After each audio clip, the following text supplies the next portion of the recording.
నమస్తే అండి. బలహీనతను బలంగా చేసుకోండి, అప్పుడు బాధ్యతలను నిర్వహించడంలో కష్టం కలగదు.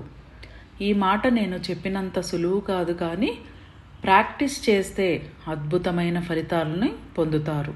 బలహీనతలు అంటే మొహమాటం, జాలి, దయ, కరుణ, ఎవరు ఏమనుకుంటారో అని పనులు చేయడం.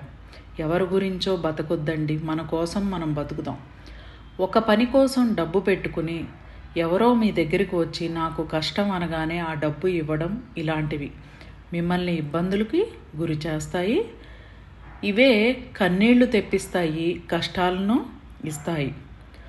ఇక్కడ ఎవరైనా మిమ్మల్ని అడిగినప్పుడు, ఎవరి కోసమైనా ఒక పని చేయాలనుకున్నప్పుడు ఒక క్షణం ఆలోచించండి. ఆ పని వల్ల మీకు కష్టం నష్టం కలుగుతుందా, లాభం కలుగుతుందా అని. Universal life style.